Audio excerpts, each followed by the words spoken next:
وعلى آله وأصحابه ومن تبعهم على طريق الإيمان وسلم تسليما كثيرا. أما بعد، فيا إخوة الإيمان، اتقوا الله تعالى واشكروه على ما من عليكم من نعمة الإيمان وخصكم به من إنزال القرآن، فهو القرآن العظيم والذكر الحكيم والصراط المستقيم، لا يشبهه كلام ولا يأتيه الباطل من بين يديه ولا من خلفه، تنزيل من حكيم حميد.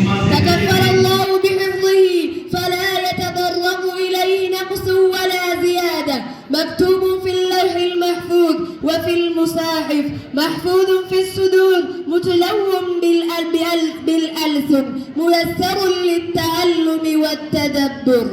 ولقد يسرنا القرآن للذكر فهل من مدكر يستطيع حفظه واستظهاره. الصغار والأعاجم لا تكل الألسن من تلاوته ولا تمل الأسماع من حلاوته ولذته، ولا تشبع العلماء من تدبره والتفقه في معانيه، ولا يستطيع الإنس والجن أن يأتوا بمثل أقصر سورة منه، لأنه المعجزة الخالدة والحجة الباقية.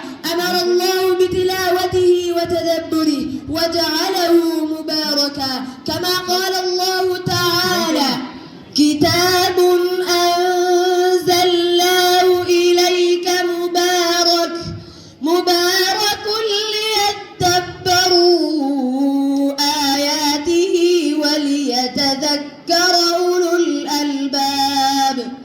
وأخبرنا النبي صلى الله عليه وسلم عن فضائل القرآن، وقد جعل الله ميزة وفضيلة لحملة القرآن على غيرهم من الناس، وقال صلى الله عليه وسلم: خيركم من تعلم القرآن وعلمه. رواه البخاري. وروي عن علي رضي الله عنه: خياركم من تعلم القرآن وعلمه، بهذا اللفظ. فقد قال رسول الله صلى الله عليه وسلم: اقرأوا القرآن فإنه يأتي يوم القيامة شفيعا لأصحابه. اقرأوا الزهراوين، البقرة وسورة آل عمران، فإنهما تأتيان يوم القيامة كأنهما غمامتان أو كأنهما غيايتان أو كأنهما فرقان من طير سواف تحاجان عن أصحابهما. اقرأوا سورة البقرة فإن أخذها بركة وتركها حسرة ولا تستطيعها البطلة. رواه مسلم. أحبابي، القرآن شفاء لأمراض القلبية والبدنية. قال ابن مسعود رضي الله عنه: العسل شفاء من كل داء والقرآن شفاء لما في الصدور.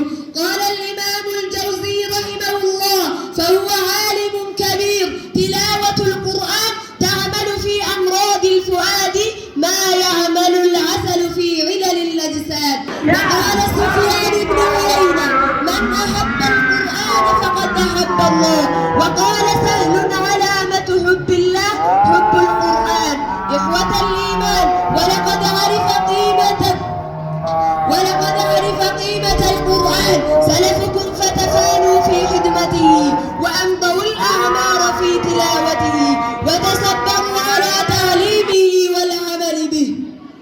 خدموا كتاب ربهم حبا له وتعظيما، فتباركت جهودهم وأطلعوا، قاموا بذلك حسبة لله، لا يرجون جزاء ولا شكورا ولا مدحا ظهورا. فبلغ القرآن بهذا الجود ما بلغ الليل والنهار، ودخل كل بيت مدر ووبر. اللهم اجعلنا من أهل القرآن واجعله لنا شفيعا من النيران. آمين يا رب العالمين. السلام عليكم ورحمة الله وبركاته.